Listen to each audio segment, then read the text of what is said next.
Well, hello, my gorgeous Cancers. Happy birthday. I know I missed a lot of the birthdays. I apologize. So before I even got on here, I was like, should I even say why I wasn't on for a long time? Because I hate excuses. I hate when people give excuses. Well, I mean, I hate when I give excuses. I'm like, anyway, I'm thinking, well, do they even care? Do they want to know, or do they, or like, just get it done, Cindy? Okay, because that's kind of how I feel. Like, just get it done. So, welcome everyone. For those of you that don't know me, my name is Cindy. I am the modern day spiritual advisor. I use multiple modalities, including tarot, astrology, mediumship, hypnotherapy, all kinds of stuff to help you on your path. So, my gorgeous ones, as you can see, the tarot isn't up.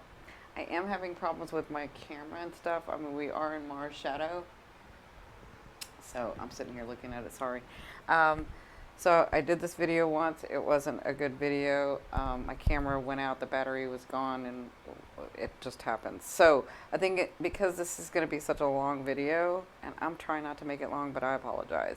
So because it's going to be such a long video, I am going to do the tarot separate, and I'll just connect it at the end of this video so that you can sort of watch it as well, okay? Now, when I release this video, it's not going to be up right away. I'll try to make it up like within an hour of it. So you can come back to this video at the end of it and click on there, or you can, I mean, if you have your notifications turned on, it'll let you know when I release a video. So, so you guys have had it happening. So there's a lot going on. There's a lot going on. So we've had this partial solar eclipse. I don't want you guys to, so this is a misnomer about this being a partial eclipse, like what that actually means for you, right? And so I'll give you an example, because for you, oh, I'm sorry, and I'm using a different, hold on just a second. Let me get this right. So for you guys, your first, second, fifth, seventh, really first, seventh, fifth, like all those are lit up, okay? So, but what really, what I'm really happy about for you guys is that your second house is lit up, as well as your seventh and your first and your eighth, right? And so your second house being the house of finances, being the house of what you value, what you put value to for yourself, that's being lit up. And so I'll give you an example of what's going to happen, or what could happen in the partial eclipse, and this has to do with finances, or, you know, a job, or whatever this is for you. So we'll say that, like, at the partial solar eclipse, you get word that you get this new position, or you get word that you get this bonus, or you get word that you get this money, or you get word that you get this loan coming in for your house, or whatever it is, right? And it won't actually finalize, and you won't have the money in your hand, or you won't have to leave the first check, or you won't actually have to be in the position of the job, or whatever it is that's coming, until the full solar eclipse, right? And so the full solar eclipse, so this partial eclipse is about you getting word, or you're about things sort of culminating to that point.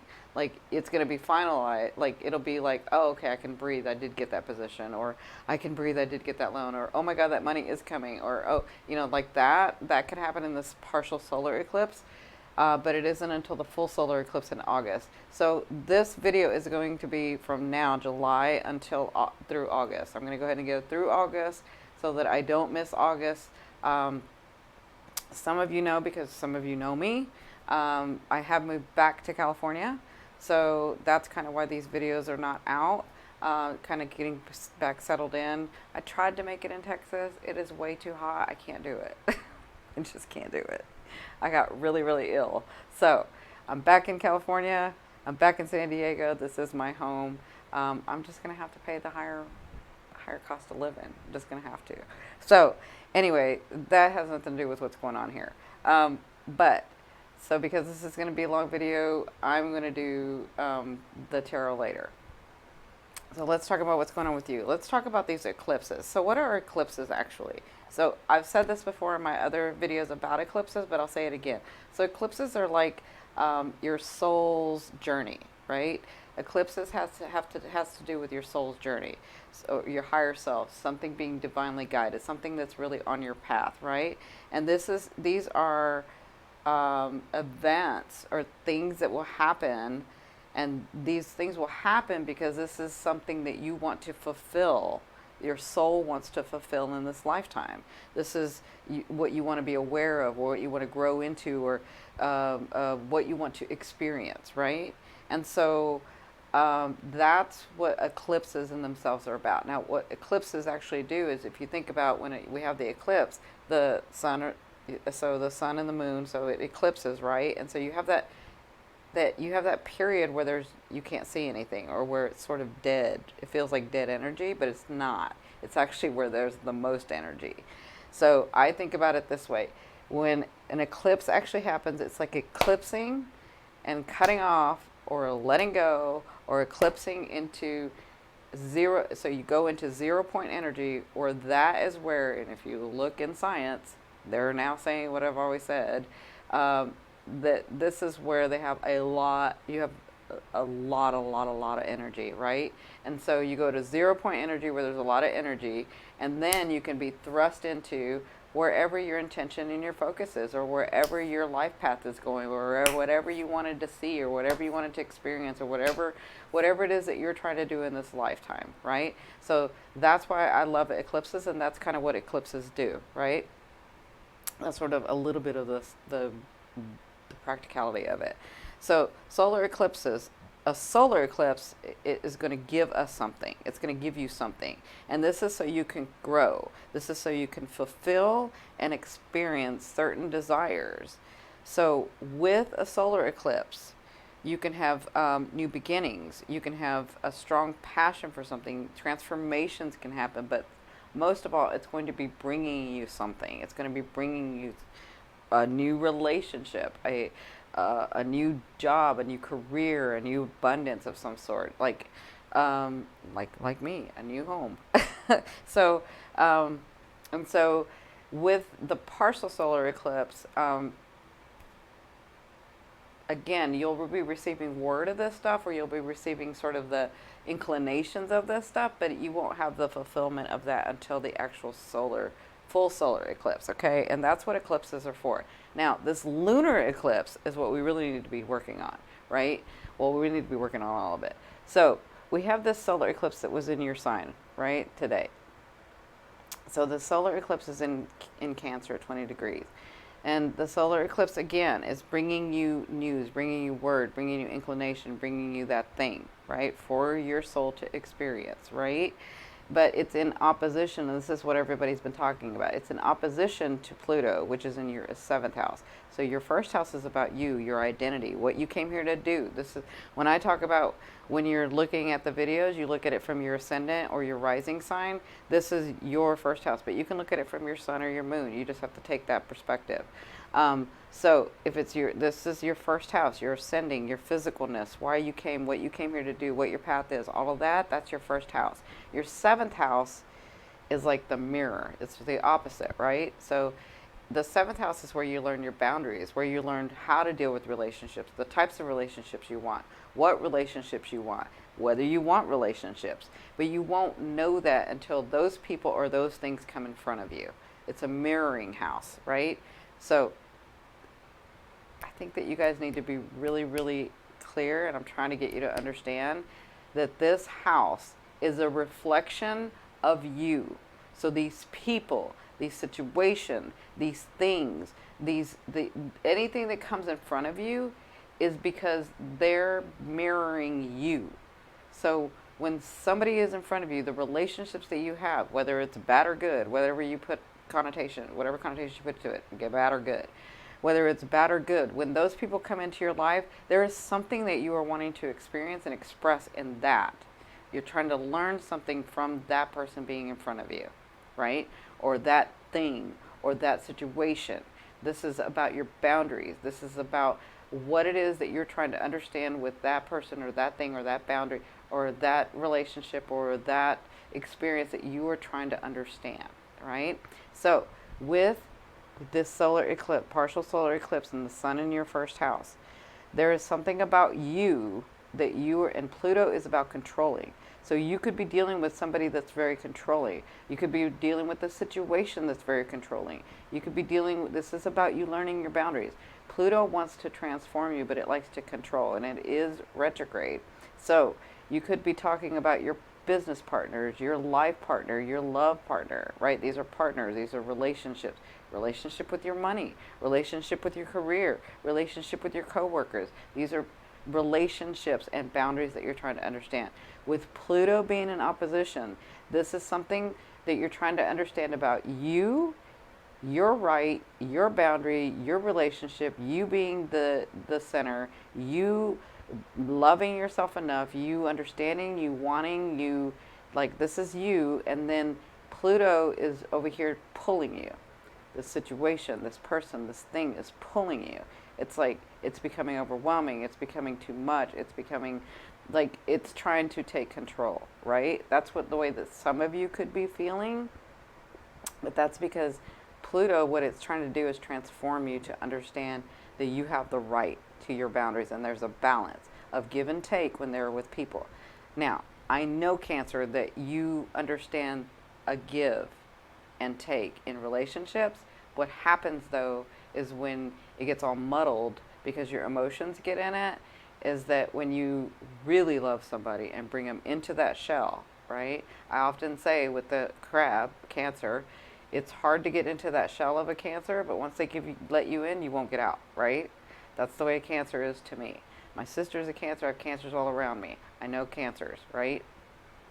So what happens is when that happens and they're in that ooey gooey loveliness of you, that they can take advantage and you will allow it, right? You'll allow it because you're thinking that's a balance, and it's not. They're taking too much from you, and you have to learn that even in love, even when you love somebody so much, that there are still boundaries that they have to uphold. There are still things that you don't want people to do. There are still ways that you don't want people to treat you. That's what could be going on in this. And also, because your second house is lit up, this has to do with you, how much do you value yourself?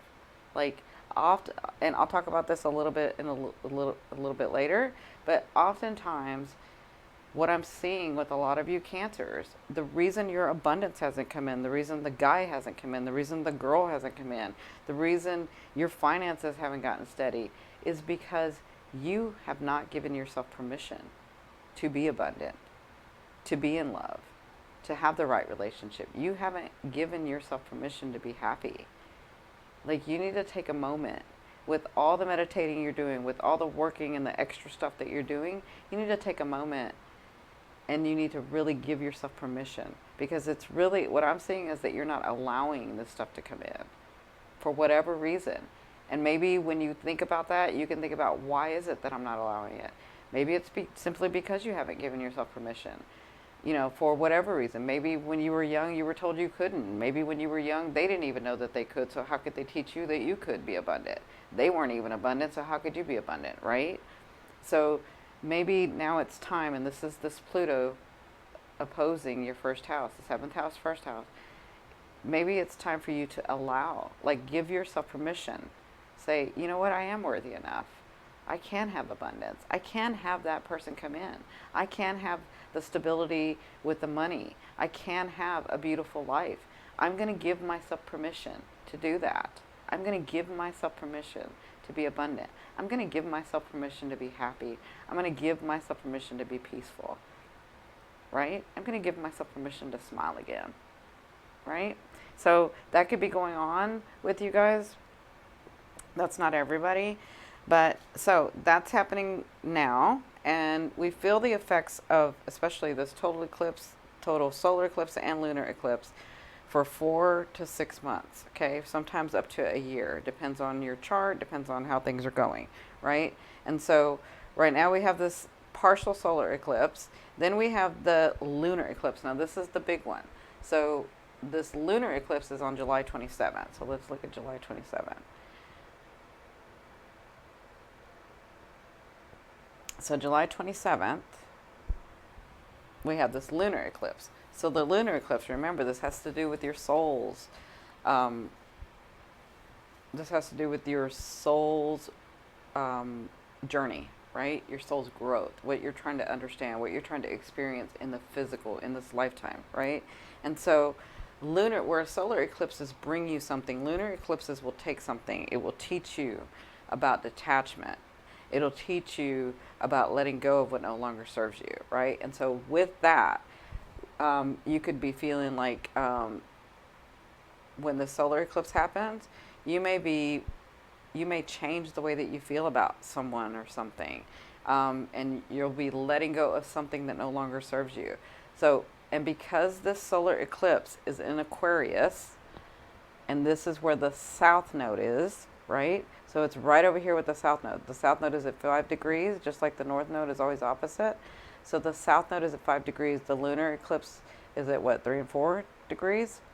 Or 4 degrees? Yeah, sorry, 4 degrees. So it's conjunct to the south node.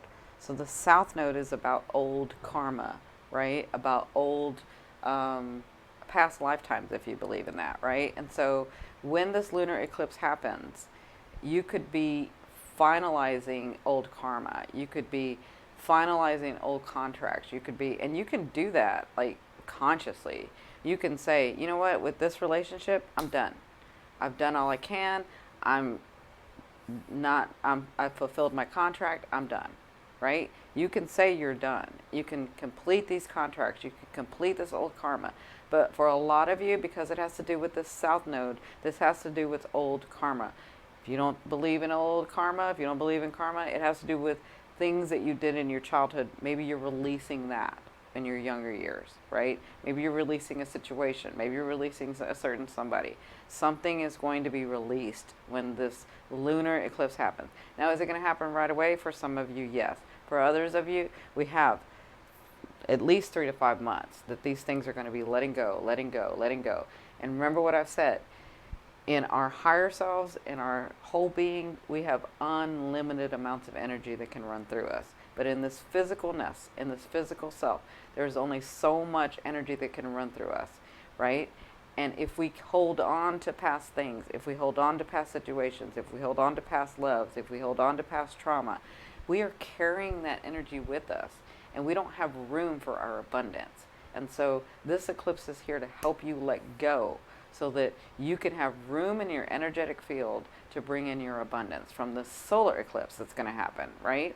And so when the south node is conjunct to this lunar eclipse, this is going to bring, and because it's conjunct Mars, so because it's conjunct Mars and it's square Uranus, this is about you, it will bring you something, but it will bring you something through chaos or crisis, okay? So there's going to be a big shift because we have Uranus, we have Mars involved, right? You see this square right here where Uranus is squaring this. Uranus is squaring this south node, this lunar eclipse, and Mars. So it's really squaring. It's going to really change something. This is the big thing. I know everybody was talking about the partial solar eclipse, but I think it has to do more with the lunar eclipse and then the solar eclipse that's coming in August.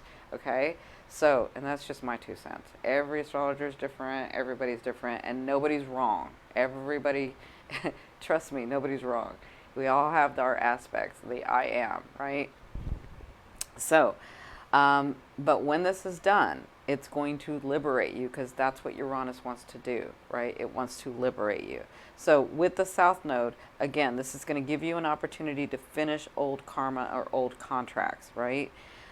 And your 7th house and your 2nd house being lit up, this has to do with your value, your finances, the relationships that you have, right? These things that are, and again, all these planets, all this energy that's being given to you, being pulled from you, all of this gives you an opportunity. You still have free will. So you can choose to neglect it. You can choose to not let go. You can choose. You always have the choice. And then you'll wait till the next time it comes around, right? So it's up to you. It's in your hands. It's in your control. This is where Pluto is trying to teach you. You are in control of you. You are the one that's going to make you happy. You, right? So again, this is opposing your north node. There's something, once you let go of this old karma, there's something new coming in, right? The sun is here. The sun wants to bring you clarity. The sun wants to bring you things. The sun wants to align you. The sun wants to bring you gifts. You're going to have Mercury here. It is retrograde.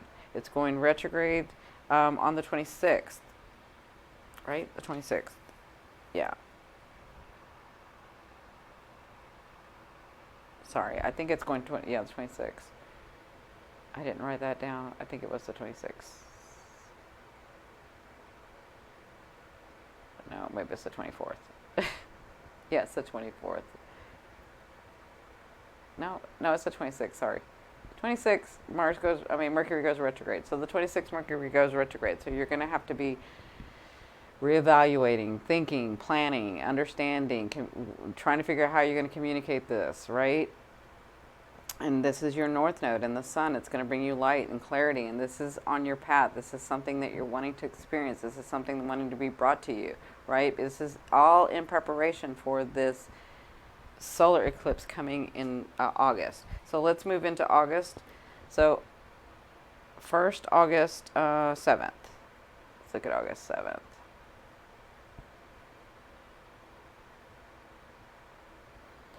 So August 7th, this is where Mars is going to be moving. I think it's August 8th, actually.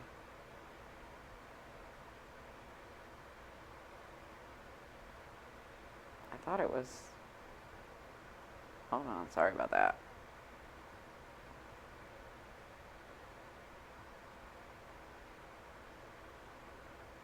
Yeah.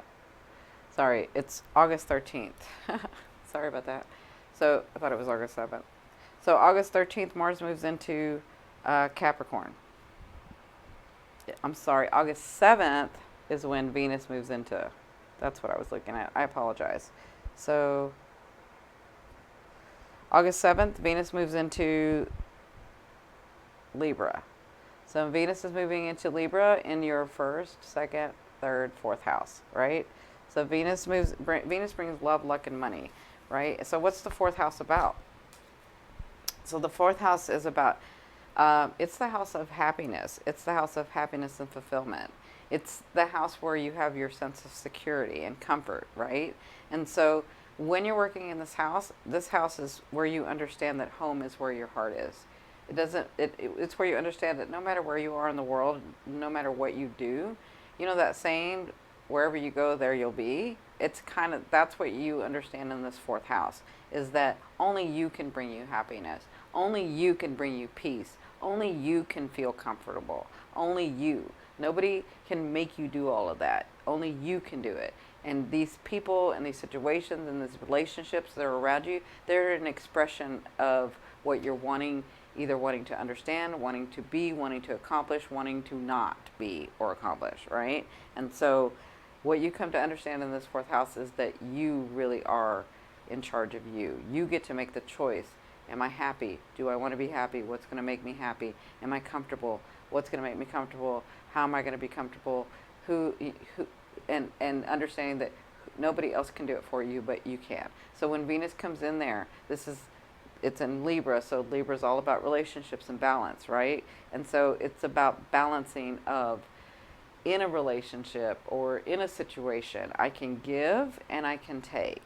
And where's that boundary of me giving and taking? And when Venus moves in there, it's going to bless you. It wants to bless you in this house. It wants to help you understand that even though your DNA was, for some of you, even though your DNA was this person of, maybe family members, or that the whole family didn't understand abundance, even if that's your DNA, that you can still have abundance, that you can still work through that you don't have to take all of that in, that you can let go of old karma, that you can move into new things, right? That's what this Libra fourth house is going to be helping you when Venus moves into there. It brings you love, luck, and money. And so if money is the thing that makes you comfortable, then it will bring you that in balance. If it's luck that you need or want to help you feel comfortable or at peace or happy, then it will do that. If it's love, then it will do that, right? And love can come in many forms. Love can come through a friend. Love can come through a lover. Love can come through family. And it kind of just depends. So that's what's going to be going on the 7th. And then That's when we moved into. We're going to move to the 11th. Then on the 11th is when we have this. Look at all these. I mean, your second house is lit up.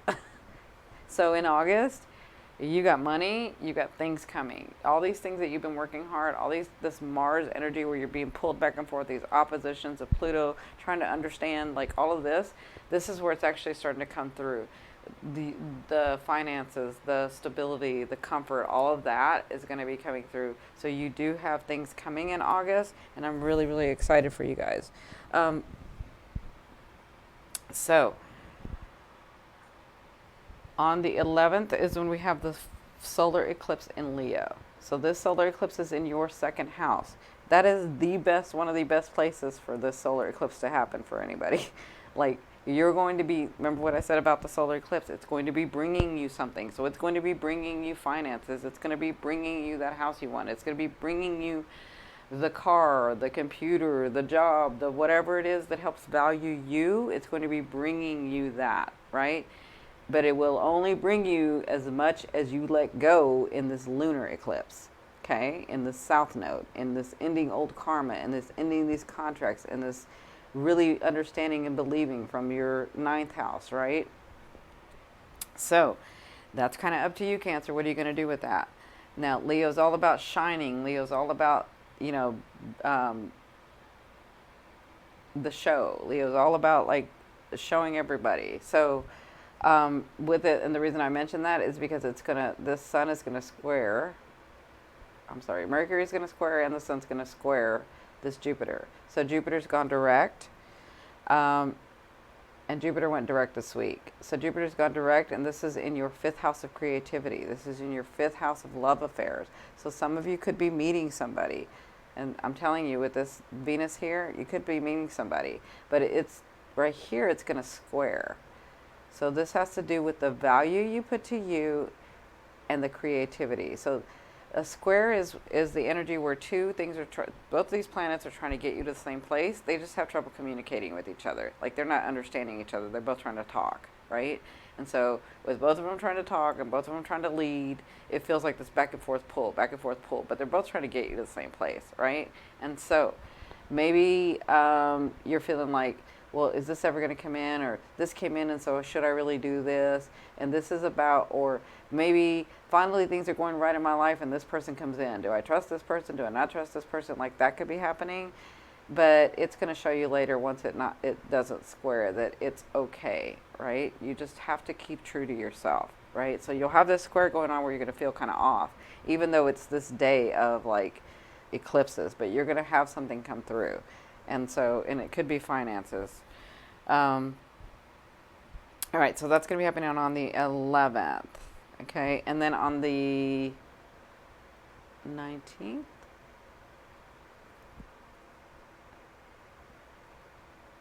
Yeah, so on the 19th, Mercury goes direct. So this thing that you've been working on, this thing that you were trying to understand, this thing that you were trying to... so Mercury has to do with communication. Mercury has to do with technology. Mercury has to do with processing. So big thing is that Mercury has to do with processing. These things that you've processed, these things that you're understanding, these things that have come through. When Mercury goes direct, now is the time to implement them, right? Now is the time for that to go forth. Now is all the planning that you were doing, all the understanding you were trying to figure out, this money that came in, this maybe job offer that came in, this whatever came in. Like, now is the time to implement that, right? And then you have that solar eclipse that just happened. So you're probably going to be working in that position, or that money did come through, and now it's time to take it to the next level. Like, now that you got the money, what are you going to do with that, right? That's this Mercury going direct, all right? And so then on the 24th, the sun moves into Virgo. So again, the sun wants to bring clarity, it wants to bring alignment, it wants to help you understand, and this is your 3rd house of communications. Now, Virgo is very grounding. Virgo is very organized. Virgo is, so whatever it is here that's in your 3rd house, and the 3rd house doesn't just have to do with communication, it has to do with media, it has to do with your siblings and neighbors and relatives and acquaintances and things like that, right? And so it has to do with speaking or writing or documents. Or so when the sun moves into Virgo, something that you've been planning, maybe this is from your fifth house, something that maybe you're trying to write a book, maybe you're trying to learn how to blog or learn how to blog, or like maybe where you work in, you're trying to learn something about media or communication or marketing or any of that. And when the sun moves into that, it looks like it's going to get really grounded, very organized, and you're going to be able to do it. So when the sun goes in there, it wants to shine. Remember that, okay? All right. And so then on the 26th, we have the 26th. On the 26th, we have this full moon in Pisces. So we have this full moon in Pisces in your ninth house, Cancer. So the ninth house is about your belief system, and you've had Neptune in there. So, and it's retrograde. So you're really having to understand. You're really working hard in this. You're really working. So the ninth house just isn't just about your belief system. The ninth house is also about a quest for higher knowledge. It's education or wanting to find answers. It also has to do with long distance traveling, or maybe even pilgrimages. It has to do with teachers or gurus coming in or advisors. It also has to do with your father figure. So you could have been dealing with your father or a father figure. It has to do with astrology and your residence and your real estate and legal issues, right? And so with whatever you've been working on with legal or whatever, maybe your father or maybe a teacher or maybe your belief systems, whatever this is, when you have this full moon, full moons are about letting go. It's an understanding. Maybe you come to an understanding about the relationship between you and your father, or about the relationship between you and your teacher, or maybe you're understanding what your teacher is trying to teach you or your mentor is trying to help you with, and maybe you're getting out of your own way. And so well, the full moons are about letting go of what no longer serves you. So you understand, and then you let that other go. Like, I don't need that anymore. I do believe I can be abundant. I do believe I can do this. I do believe I can be happy. I do believe I can smile again. I do believe there are still good people out there. I do believe there are people that still want to just love me for me. Like, maybe you come to that understanding and you let go of that old trauma. You let go of that old, yes, that person did that to me so long ago, and I've kept that and I've held that, but I know that I no longer need that. Like, I'm not there anymore. I'm here, right? And so that's what this house is going to help you understand. And that's what I'll have the 2 videos that I have every month.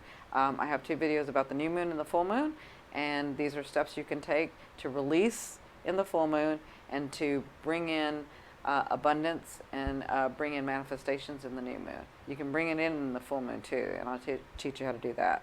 And so that's what this is about. Now, you see this big trine, so you got the grand trine going on, then you have this trine, you got this trine, you got Uranus trining Saturn. So I will say this, in this relationship thing, whatever this is that you've been working on the 26th, Saturn, and Saturn's retrograde, but it's going to be trining Uranus, and Uranus is the 11th house for you. This is the house of groups. This is the house of networking. This is the house that supports your 10th house, which is your career, your life purpose, right? And so with it trining, there's an opportunity here for something that you've worked hard on in a relationship.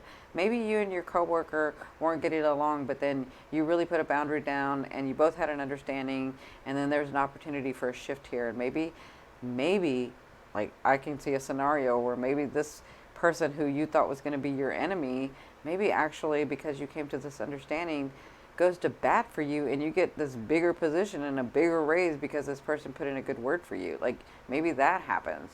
But that's just one scenario that I'm seeing. And so there's something that's going to, remember, Uranus wants to shock and awe, but it wants to shock and awe and shift you because it wants to liberate you, right? And so it's going to liberate you in this hard work that you've done, in these delays that you've had, in this thing that you're working in your relationships, in your 7th house, okay?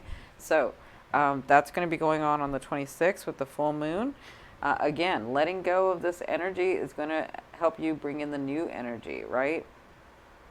And so Mercury being in your second house, again, is squaring that Scorpio fifth house. So we talked about that already.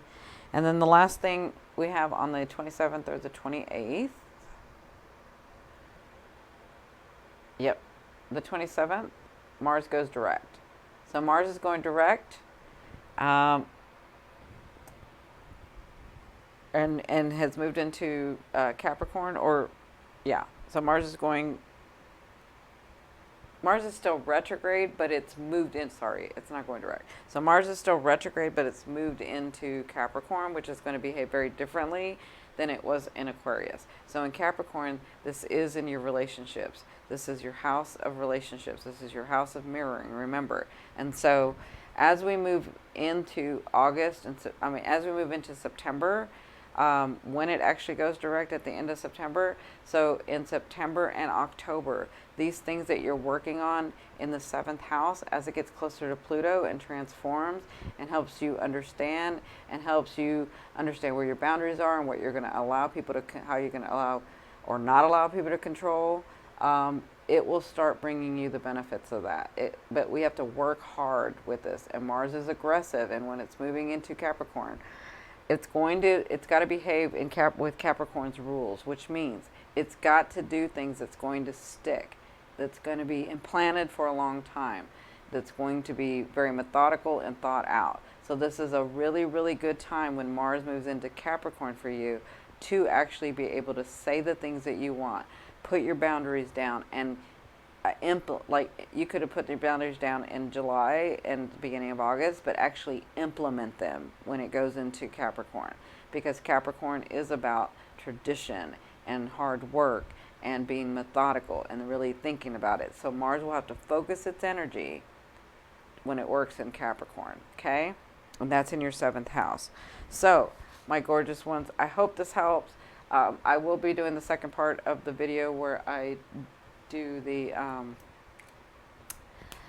tarot reading. It's just that this video is going to get too long because I went through July and August. Okay, so I'll have it attached at the end of this video. Anything I've talked about, if I have a video for it, I'll have it in the link in the description down below or at the end of this video.